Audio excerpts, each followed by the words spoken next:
Hello students, हमारा जो last lecture था वो था न्यूक्लियर स्टेबिलिटी के ऊपर कि कब न्यूक्लियर स्टेबल होंगे, कब न्यूक्लियर स्टेबल नहीं होंगे।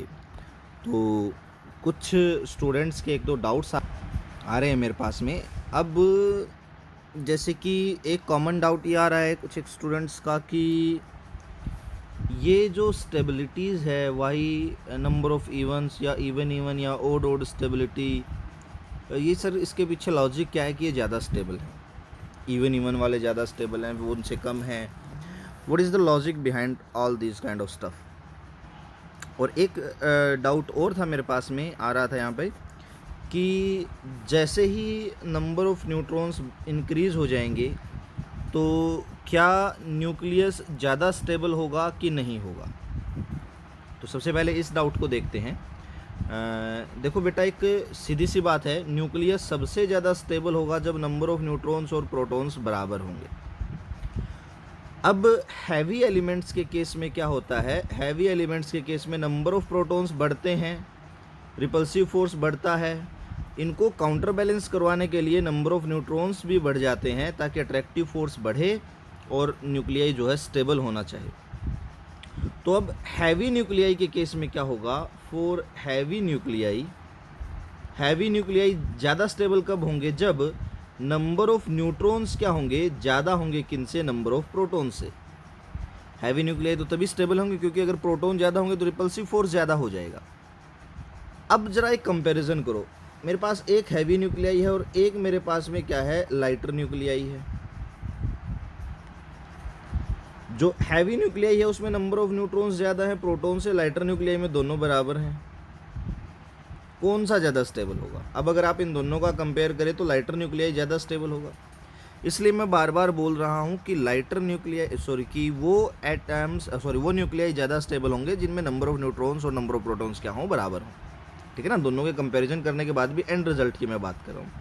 अगर आप मिड रिजल्ट्स की बात करें तो हैवी न्यूक्लियाई ज़्यादा स्टेबल होंगे जब नंबर ऑफ़ न्यूट्रॉन्स ज़्यादा हों, लाइटर न्यूक्लियाई ज़्यादा स्टेबल होंगे जब दोनों इक्वल हों। ठीक है, तो एक तो ये था डाउट। दूसरा था कि ये इवन ओड स्टेबिलिटी के बिहाफ पर हम किस तरह से न्यूक्लियस को जस्टिफाई करेंगे, एक्सपेरिमेंटल एनालिसिस को छोड़ करके कोई थ्योरेटिकल एविडेंस भी हो।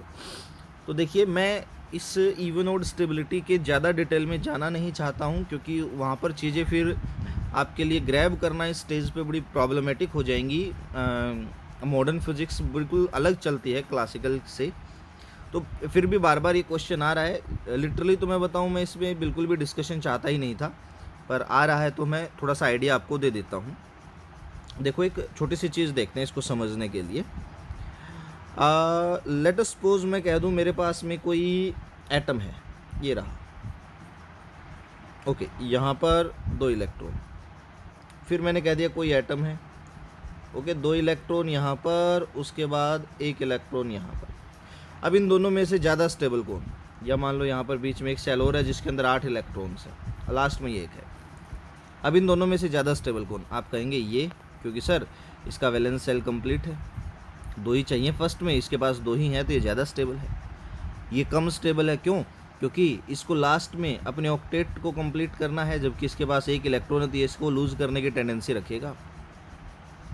यानी कि एटम की स्टेबिलिटी या एटम की अनस्टेबिलिटी हम किस बिहाफ पे बताते हैं? हम बताते हैं उसकी इलेक्ट्रॉनिक कॉन्फ़िगरेशन के बिहाफ पर, कि हमारे इलेक्ट्रॉन एटम के अंदर किस तरह से एडजस्ट हैं, तभी वो लो एनर्जी स्टेट में जाएंगे। और जितनी लो एनर्जी उनकी होगी, एटम जो है हमारा उतना ही ज़्यादा क्या होगा, स्टेबल होगा। सेम यही एनर्जी का कॉन्सेप्ट जो है न्यूक्लियाई में इम्प्लीमेंट होता है।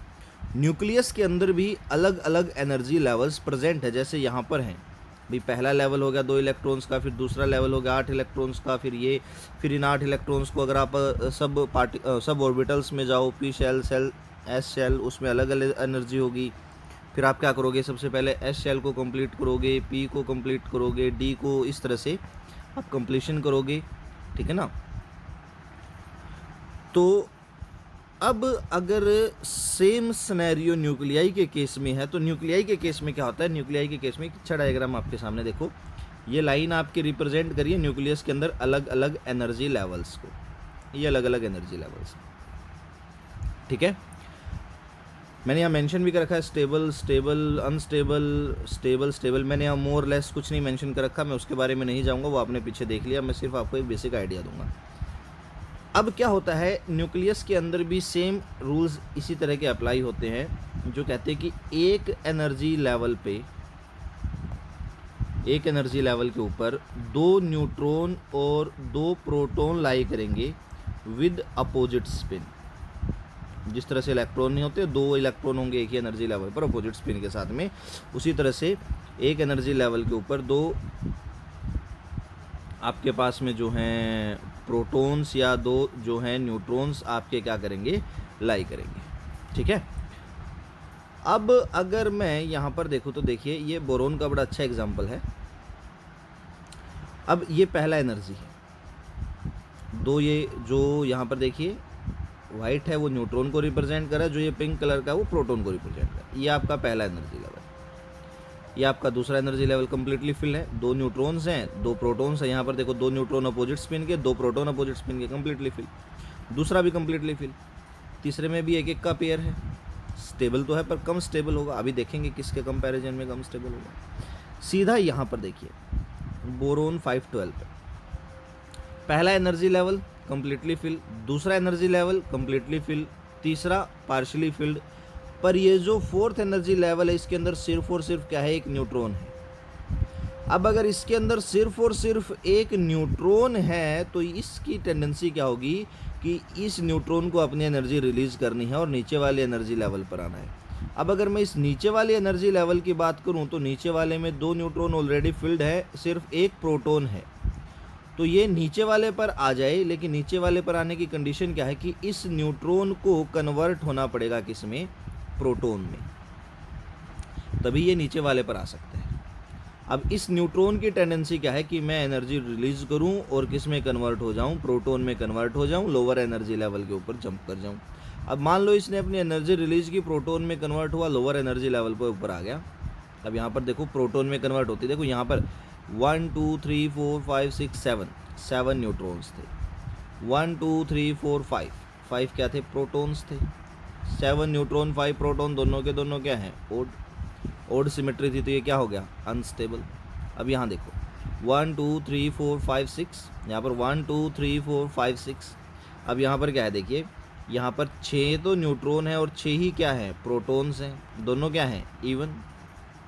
और कार्बन बन गया, कार्बन हमें पता है स्टेबल होता है, तो ये क्या आ गया, स्टेबल आ गया। ठीक है ना, कार्बन इसके कंपैरिजन में क्या है, स्टेबल है ज़्यादा।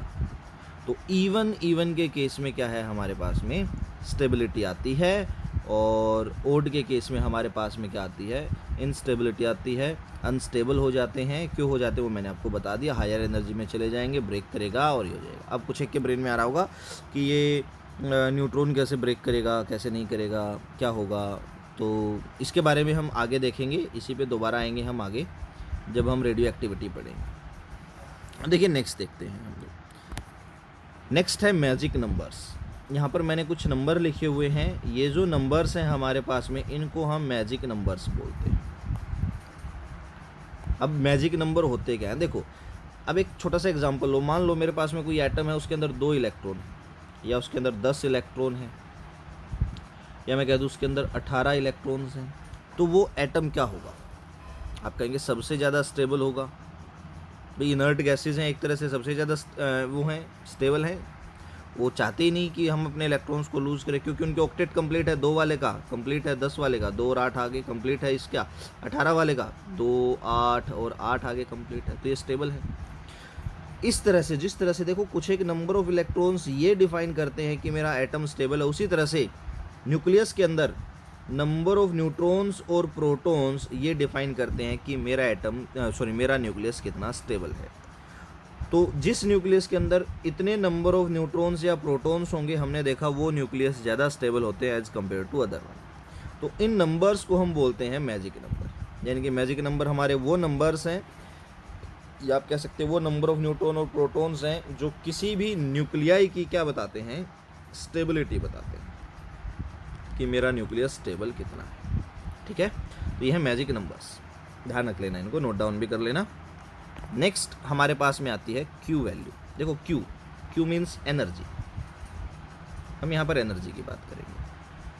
अब देखो, अब लेट अस सपोज मेरे पास में कोई पार्टिकल है और यहाँ पर मेरे पास में एक एटम है, मान लो ये कोई अल्फा पार्टिकल है और ये कोई एटम है, मान लीजिए मास m का, अल्फा पार्टिकल का मास मैं स्मॉल m मान लेता हूँ। अब क्या होगा, जैसे ही मैं इस अल्फा पार्टिकल की बम्बारमेंट इस एटम के ऊपर करवाऊंगा, इस एटम से क्या होगी, एनर्जी रिलीज होगी, ये एटम किसी दूसरे उसमें ब्रेक डाउन कर जाएगा। तो मुझे इस अल्फा पार्टिकल की कितनी मिनिमम एनर्जी चाहिए जिससे कि ये इस एटम के अंदर क्या कर सके, एनर्जी रिलीज करवा सके। अब मान लो मेरा ये अल्फा पार्टिकल v वेलोसिटी से आया, इस एटम से टकराया, टकराने के बाद इस एटम ने q अमाउंट की एनर्जी क्या कर दी, रिलीज कर दी। तो ये जो अमाउंट की एनर्जी रिलीज हुई है, this is known as q value. ठीक है, अब हमें मान लीजिए इसकी q वैल्यू पूछी जा सकती है आपसे, अल्फा पार्टिकल की एनर्जी पूछी जा सकती है, इनिशियल काइनेटिक एनर्जी कितनी थी, ठीक है ना। तो ये दोनों चीज़ें पूछी जा सकती है। तो लेट अस सपोज ये अल्फा पार्टिकल आया, ये एटम तो मेरा रेस्ट पे था, इस एटम से टकराया और टकरा करके इस एटम के साथ किसी velocity late us suppose v1 के साथ चल पड़ा, ठीक है ना, और साथ में क्या रिलीज हुई, एनर्जी q रिलीज हुई। अब जब हमें पता है, हमें कुछ भी ना समझ में आए क्वेश्चन में, हमारे पास में एक रामबाण होता है, हमें वो लगाना होता है, और वो क्या होता है, law of conservation of energy and law of conservation of momentum. चलो law of conservation of energy लगाते हैं। अब law of conservation of energy क्या है, देखिए सबसे पहले law of conservation of energy मैं यहाँ लगा लेता हूँ। Initial energy must be equals to final energy. Initial energy क्या थी, हाफ mv²। फाइनल एनर्जी कितनी होगी, हाफ। अब इसका टोटल मास कितना हो गया, m तो इसका खुद का था, स्मॉल m इसका था, small m plus m into में v1 का स्क्वायर प्लस में q अमाउंट की एनर्जी रिलीज हो रही है। अब मैं इस q की वैल्यू निकाल सकता हूँ या एनर्जी की वैल्यू निकाल सकता हूँ, काइनेटिक एनर्जी की वैल्यू निकाल सकता हूँ अगर मुझे v1 मिल जाए। अब v1 के लिए मुझे क्या लगाना पड़ेगा, law of conservation of momenta. आप यहाँ लिख लेना, from law of conservation of energy, यहाँ लिख लेना law of conservation of momenta. अब law of conservation of momenta क्या कहता है, mv पहले मोमेंटम था, बाद में कितना हो गया, m प्लस m इंटू में v1। यहाँ से v1 की वैल्यू क्या आ जाएगी, mv divided by m plus m। इस v1 की वैल्यू को मैं अपनी इक्वेशन नंबर 1 में सब्स्टिट्यूट कर सकता हूँ। चलिए ज़रा पुट कर देते हैं। अब देखो हाफ mv² बराबर है हाफ, ये क्या था, m प्लस m इंटू में v1² था। अब v1 की वैल्यू कितनी थी, mv अपॉन में m प्लस m, तो mv divided by m plus small m का स्क्वायर, प्लस में क्या आ जाएगी, एनर्जी q। अब इसको सोल्व करता हूँ मैं, ये क्या आ जाएगा, half mv² equals to half m plus m square करेंगे m² v² divided by m plus small m का स्क्वायर प्लस में q। एक m प्लस m से एक m plus m cancel out हो जाएगा। तो half mv² equals to half m² divided by क्या आ जाएगा, m प्लस m प्लस में q। लेट अस सपोज आपको q निकालना है, इसको दूसरी तरफ ले जाओ, तो यह आ जाएगा हाफ mv² माइनस में हाफ, इसको मैं लिख सकता हूँ, देखिए mv², इस m को i को आगे लिख दिया, m divided by m plus small m equals to q। अब देखो हाफ mv² ये हो, हाफ mv² ये हो गया, बाहर कॉमन निकाल सकते हैं, तो हाफ mv² मैंने बाहर कॉमन निकाला, अंदर क्या बचेगा, 1 minus small m divided by m plus m, ये small m equals to q। मैं एलसीएम ले सकता हूँ। अब देखिए चलो एलसीएम ले लेते हैं। यहाँ से क्या आ जाएगा, हाफ mv² इंटू में, अब मैंने नीचे एलसीएम ले लिया m प्लस स्मॉल m का, m plus small m LCM आ गया, और ये कितना आ जाएगा, ऊपर चला जाएगा m plus small m minus m equals to किसके आ जाएगा, ये आपका q के, m से आपका m कैंसिल आउट हो जाएगा। तो half mv² capital M divided by capital M plus small m किसके बराबर आ गया, q के। तो ये आ गई आपके q की।